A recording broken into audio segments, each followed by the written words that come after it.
Hi friends, face வந்து try ஆகுது, முகம் வறட்சி ஆகுது அப்படின்னு சொல்லிட்டு ஃபீல் பண்ணாதீங்க. அதுக்கு ஒரு சூப்பரான டிப்ஸ் பார்ப்போம். இப்போ வந்து சம்மர் அப்படிங்கிறனால எல்லாரோட ஃபேஸும் கண்டிப்பாக ட்ரை ஆகும். அங்கங்கே வந்து வேர்க்கூறு அப்படின்னு சொல்லிட்டு உடம்புல வந்துட்டு அங்கங்கே வந்து புண்ணு கொப்பளம்லாம் வரும். ஸோ அதுக்கு தான் இப்போ நம்ம ஒரு சூப்பர் டிப்ஸ் பார்க்க போகிறோம். இது வந்து கத்தாழையில் உள்ள ஜெல்லி, அலோவேரா ஜெல்லி இருக்குது பார்த்தீங்களா, அதை எடுத்துக்கலாம். அதுக்கடுத்து இது வந்து தயிர், நல்ல கெட்டியான ஆடை உள்ள தயிர் நிறைஞ்ச, அதாவது ஆடை நிறைஞ்ச தயிரை நம்ம எடுத்துக்கலாம். இப்போ இது ரெண்டையும் வந்து மிக்சியில் ஜாரில் போட்டு நம்ம அரைச்சிக்க போகிறோம். அவ்வளோதான். ஸோ இப்போ கத்தாழையை வந்து சேர்த்துடலாம். கத்தாழையை பொறுத்த மட்டும் அதில் எவ்வளவோ பெனிஃபிட்ஸ் இருக்குது. ஃபேஸ்க்கு வந்து நம்ம அழகு சாதன பொருட்களில் மெயினாக சேர்க்குறதே கத்தாழை தான்.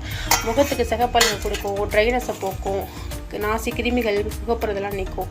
ஸோ கத்தாழை நீங்கள் டெய்லி முகத்துக்கு போயிட்டு வந்தீங்கன்னா கண்டிப்பாக உங்களுக்கு வந்து நல்ல, அதாவது ஒரு இளமையான தோற்றத்தை வந்து நீங்கள் டேரெக்டாக ஃபீல் பண்ணுவீங்க. ஃபேஸ் எல்லாம் வெள்ளையாகும். பட் சைனஸ் ப்ராப்ளம் உள்ளவங்க, சளி தொந்தரவு உள்ளவங்க பார்த்து தான் கத்தாழை யூஸ் பண்ணணும். ஏன்னா கத்தாழை குளிர்ச்சிங்கிறனால சைனஸ் உள்ளவங்கெல்லாம் வந்து டெய்லி யூஸ் பண்ணக்கூடாது. இப்போ அவ்வளோதான், நம்ம வந்து மிக்சியை போட்டு அரைச்சிக்கலாம். ஸோ இப்போ அரைச்சாச்சு. உங்களுக்கு இது மாதிரி தான் கிடைக்கும். தயிரும் கத்தாழை சேர்க்கும் போது இது மாதிரி தான் வந்து உங்களுக்கு கிடைக்கும். இதை வந்து நல்லா ஃபேஸில் நல்லா அப்ளை பண்ணிவிடுங்க.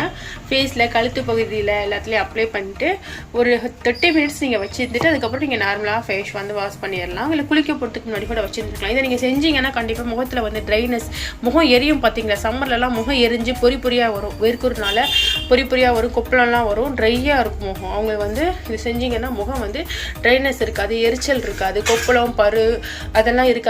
சில நேரத்தில் சில பேத்துக்கு வந்து வெயில் நேரத்தில் பட்டை மாதிரி கழுத்துலலாம் ஏற்படும், அதெல்லாம் இருக்காது. முகமும் சிகப்பழகு கொடுத்து அழகு பெறும். ஸோ செஞ்சு பார்த்துட்டு சொல்லுங்கள். Okay friends, thank you. ஸோ இதை நீங்கள் வந்து டெய்லி கூட செய்யலாம், ஒரு நாளைக்கு ஒரு முறை கூட செய்யலாம். பட் சைனஸ் ப்ராப்ளம் உள்ளவங்க நீங்கள் இதை பார்த்து தான் செய்யணும்.